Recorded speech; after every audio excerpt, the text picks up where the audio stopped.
We all want karma to be real.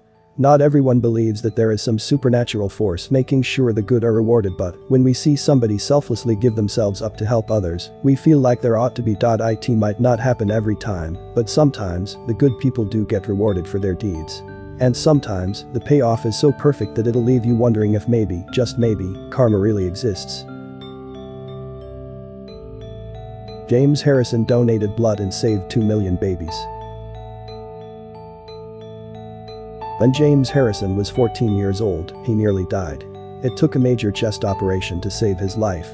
The surgeons had to remove one of his lungs, allowing 2 liters (0.5 gallons) of blood leave his body in the process. He only survived, Harrison understood, because people he'd never met had donated the blood that now filled his body, and he wanted to do that for someone else. Harrison resolved that, as soon as he was old enough, he would donate blood as often as he could. He went through with it, donating his first pint of blood on his 18th birthday.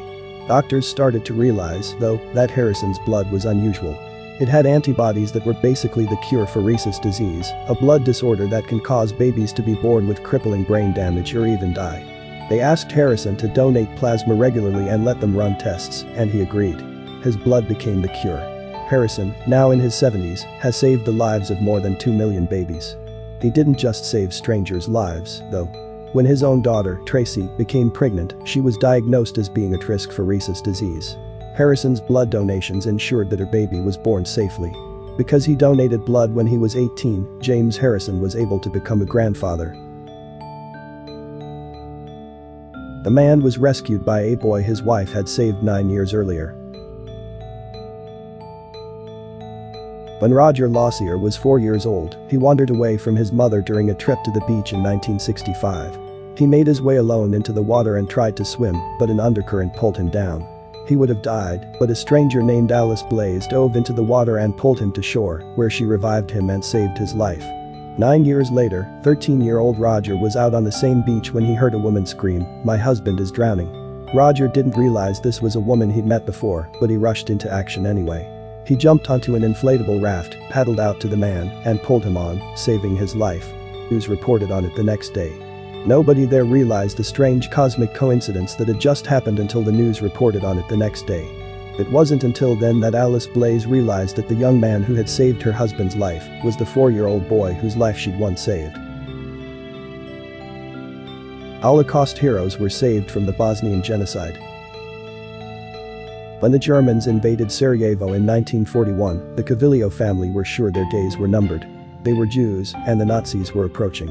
They needed to get out. A Muslim friend, Mustafa Hardaga, invited the Cavillos to hide out in his home and then help them escape the country.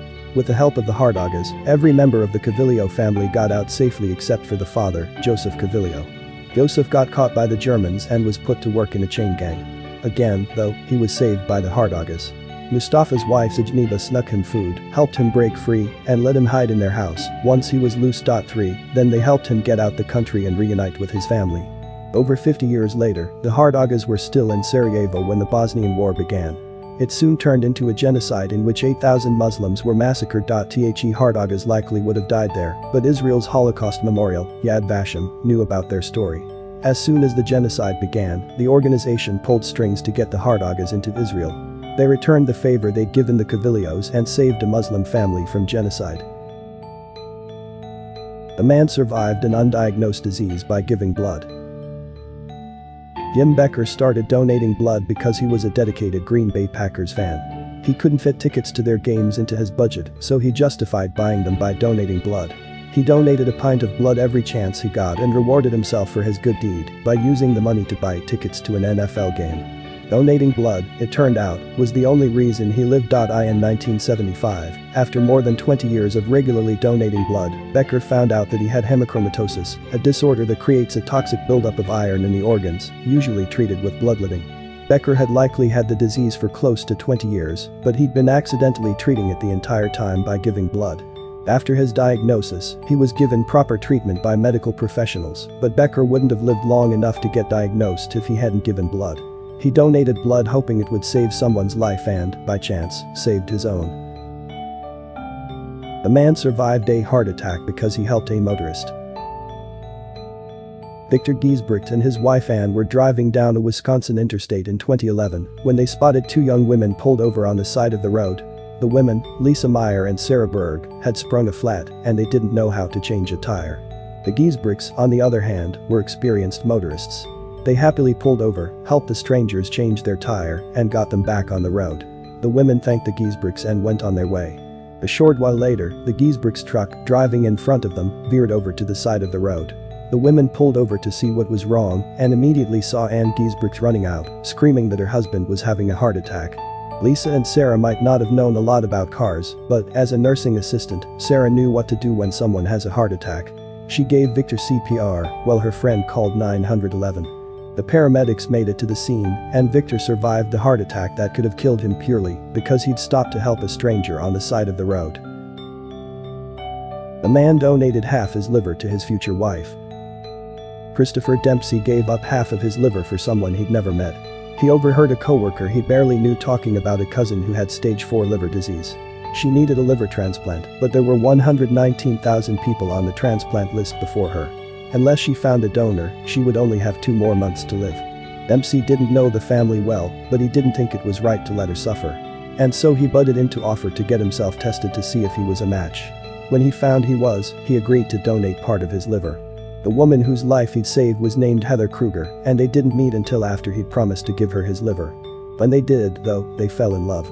They started dating after the operation, and in 2016, 2 years after saving her life, Chris Dempsey got married to a woman he would never have met if he hadn't agreed to give up an organ for a total stranger. The doctor's life was saved by a man he'd saved. Dr. Michael Shannon went through hell when his SUV was T-boned by a truck on the highway in 2011. The truck that smashed into him ended up pinning his vehicle down, trapping him inside as his engine caught fire. There was no way out, and the fire was spreading. By the time the rescue team came, Dr. Shannon's legs were on fire. The rescuers ultimately managed to put out the fire and get him out with the jaws of life, saving him from certain death. The paramedic named Chris Trokey pulled Shannon from the wreckage and got him to the hospital, but he didn't realize whose life he was saving until he got there. At the hospital, he heard the patient's name, Dr. Shannon, and realized who he'd just rescued. Trokey had been born premature, weighing just 1.5 kilograms, 3.2 pounds, and wasn't expected to survive. Dr. Shannon, though, had spent sleepless nights working to keep him healthy. He was the only reason Chris Trokey survived his first day of life, and now, Trokey was the reason Dr. Shannon survived his accident. The CPR teacher was saved by his students. Bob Marlin spent his life as a CPR trainer for the fire department and for most every emergency department in town. He'd shared his knowledge with everyone he could, training the city's paramedics and even giving seminars at local businesses, including the golf course where he had his heart attack. He had just made a line drive when his chest started hurting. His brother, Bill, remembering what Bob had taught him, yelled for help and gave him CPR. An employee at the golf club rushed over and used a defibrillator, while others called the paramedics to rush Bob to the hospital. Half a dozen people were involved in his rescue, and every one of them was someone Bob Marlin had trained. His life was saved by people using the techniques he taught them. The woman is saved by a boy she saved. When Kevin Stephan was 10 years old, he served as the bat boy for his little brother's baseball team and nearly died.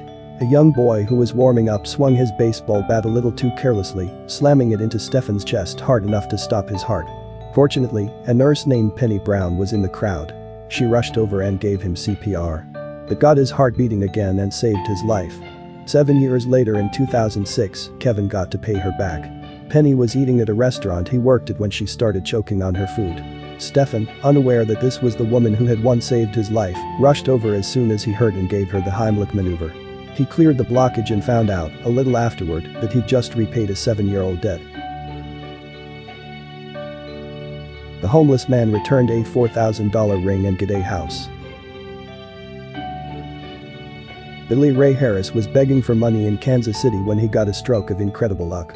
A young woman named Sarah Darling had meant to drop a few coins into his cup, but her engagement ring slipped off, and a homeless man now had a ring worth what, to him, was a small fortune. Billy Ray Harris was begging for money in Kansas City when he got a stroke of incredible luck. A young woman named Sarah Darling had meant to drop a few coins into his cup, but her engagement ring slipped off, and a homeless man now had a ring worth what, to him, was a small fortune. His first instinct was to pawn it, but when the jeweler shop nearby offered him $4,000, a pang of guilt stopped him from making the sale. He couldn't bring himself to do it. Instead, he just waited until he saw Sarah Darling again and asked her if she'd lost her ring. Darling, wanting to repay him, set up an online fund, hoping to raise a few dollars for the homeless man who had helped her. The story, though, went viral, and Harris got a lot more than he could have expected. The story drew the attention of Harris's estranged family. His sister managed to track him down and invited him in, bringing him back into a family he hadn't seen in years and letting him meet his nieces and nephews for the first time. When it was all over, the Darlings raised more than $185,000 for Billy Ray Harris. He was able to buy a home and a car and get his life back on track, which is worth a lot more than $4,000.